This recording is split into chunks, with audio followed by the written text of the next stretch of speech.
L'utilisation des injecteurs à piston est répandue en production ornementale en serre. Ils permettent l'apport de solutions fertilisantes, de produits phytosanitaires ou de régulateurs de croissance à un dosage précis.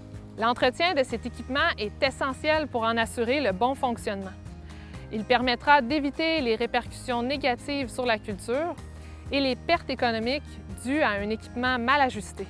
Dans cette capsule, vous verrez quels éléments sont à considérer lors de l'installation et comment entretenir et calibrer un injecteur à piston. Il existe de nombreux modèles d'injecteurs à piston. Généralement, les modèles utilisés comprennent un boîtier qui contient le piston, une poignée de réglage du ratio d'injection, un clapet anti-retour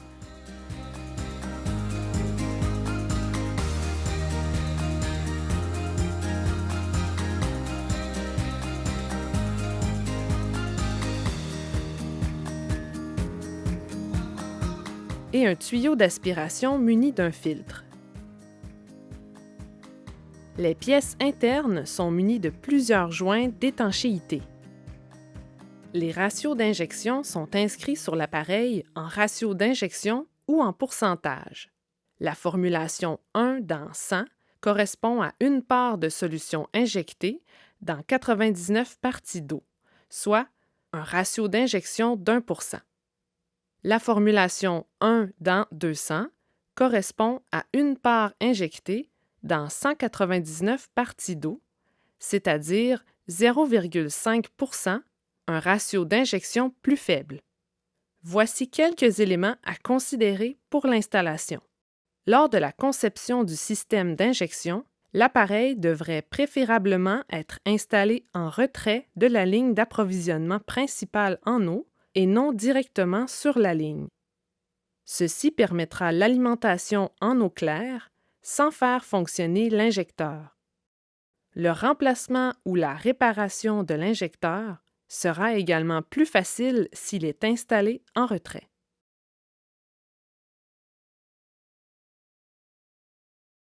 Veillez à installer l'injecteur dans le sens approprié indiqué sur l'appareil.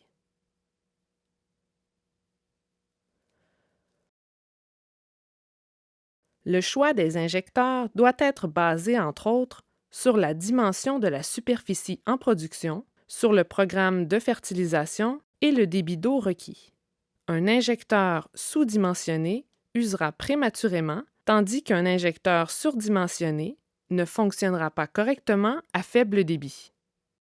De plus, l'injection d'acide ou de certains produits phytosanitaires nécessite des pièces spécialement résistantes à cette utilisation. Un filtre ajouté en amont du système d'injection permet d'éviter que des particules solides ne l'endommagent. Il est aussi possible d'ajouter sur la tuyauterie du système un clapet anti-retour pour ne pas contaminer l'eau d'approvisionnement avec les produits injectés. Certaines municipalités l'exigent.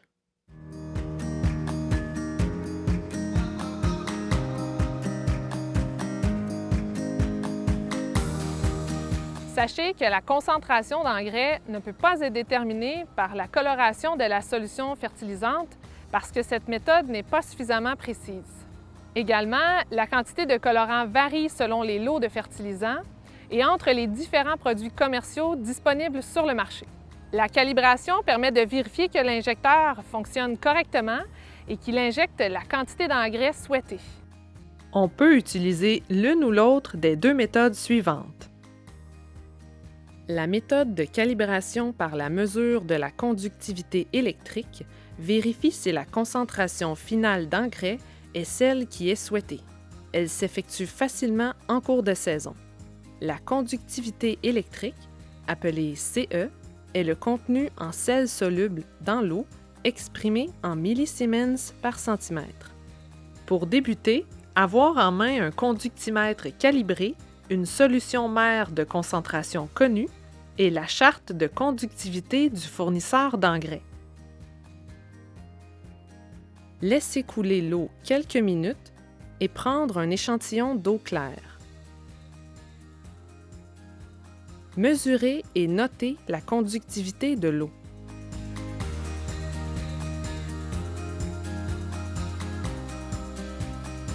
Ouvrir la valve de l'injecteur et l'amorcer quelques instants pour en retirer l'air au besoin.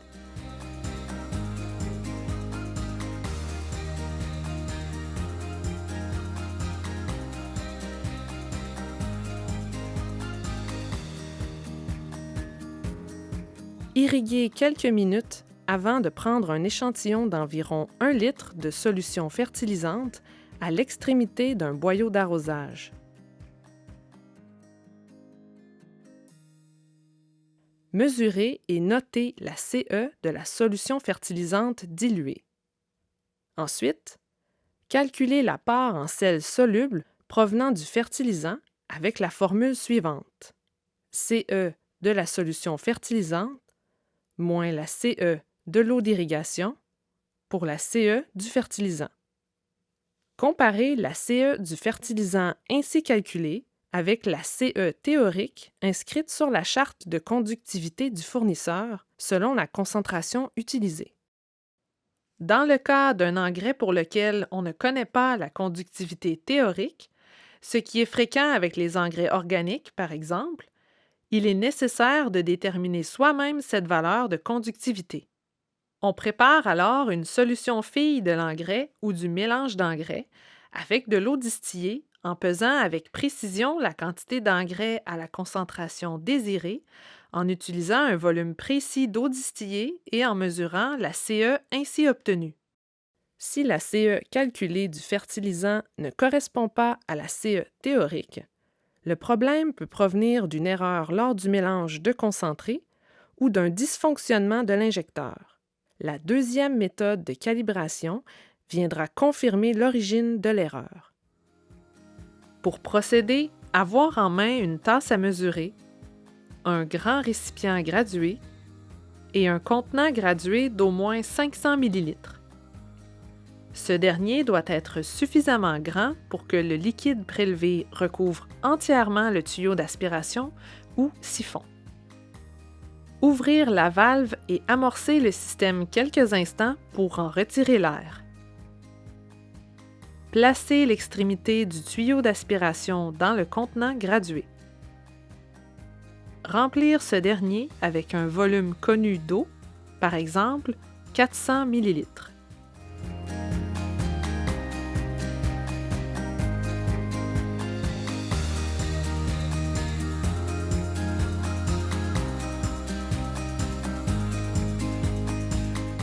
Actionner l'irrigation et recueillir une quantité connue d'eau, par exemple 10 litres, dans le grand récipient gradué.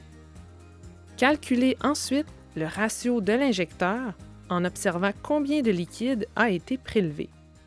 Le ratio de dilution correspond au volume recueilli à la sortie du boyau divisé par le volume siphonné dans le cylindre gradué. 10 000 ml divisé par 100 ml donne un ratio d'injection de 100. Dans cet exemple, l'injecteur étant réglé à 1 dans 100, le volume prélevé est correct. Un écart d'environ 1 ou 2 % sur le volume prélevé réel est considéré comme une marge acceptable de différence. Si l'écart est moins de 10 %, ajustez le ratio d'injection légèrement à la hausse ou à la baisse pour obtenir la bonne concentration. Dans ce cas, vérifiez tout de même l'appareil fréquemment et faites-le réparer hors saison. Si l'écart est très grand, contactez votre fournisseur. Il est recommandé d'inspecter régulièrement les composantes. Effectuez l'entretien au moins une fois par année ou plus souvent selon la qualité de l'eau et la fréquence d'utilisation de l'appareil. Injectez de l'eau claire dans l'injecteur en fin de saison pour le rincer. Fermez les valves pour couper l'entrée d'eau. Ouvrir le boîtier et inspecter les composantes pour y repérer les signes d'usure tels que les fissures. Retirez le piston et inspectez l'état des pièces et des joints d'étanchéité.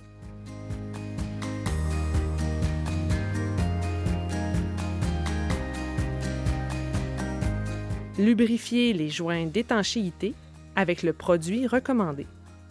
Au besoin, changez les joints d'étanchéité. Le clapet anti-retour, situé au bas de l'injecteur, doit également être nettoyé et lubrifié.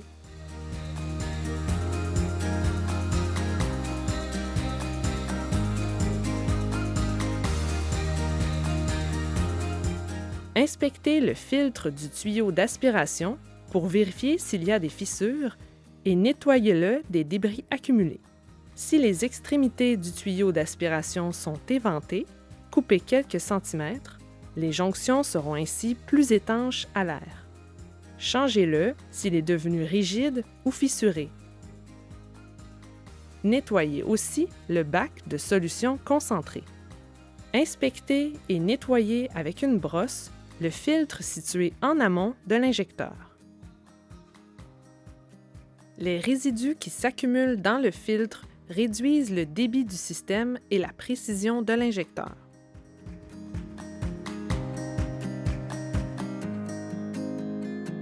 Les fournisseurs proposent des ensembles d'entretien qui comprennent les pièces à changer sur les injecteurs pour assurer leur bon fonctionnement.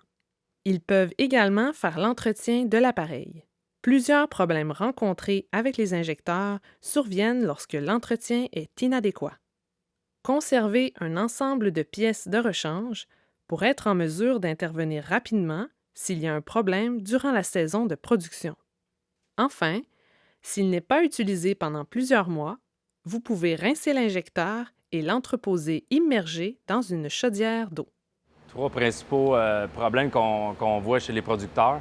L'injecteur arrête de fonctionner, on regarde notre entretien, on le rouvre, puis on veut la lubrification et vérifier qu'il n'y a pas de bris. Deuxième problème, le réservoir d'engrais se remplit, l'eau s'en va dans l'engrais. Problème de check valve. On regarde notre clapet anti-retour, on le démonte, entretien ou berrier, il a remplacé ou entretenir. Troisième problème, l'injecteur n'injecte plus. Il travaille, on l'entend, mais pas d'engrais qui monte. On va voir le filtre dans l'engrais, probablement qui est bouché par les cristaux qui sont formés. Donc, ce sont les trois problèmes principaux qu'on peut rencontrer avec notre injecteur. Un système d'injection bien entretenu et calibré assure que la quantité d'engrais apportée aux plantes est celle qui est souhaitée. Les impacts sur la production et sur l'utilisation des intrants sont importants et ne devraient pas être négligés.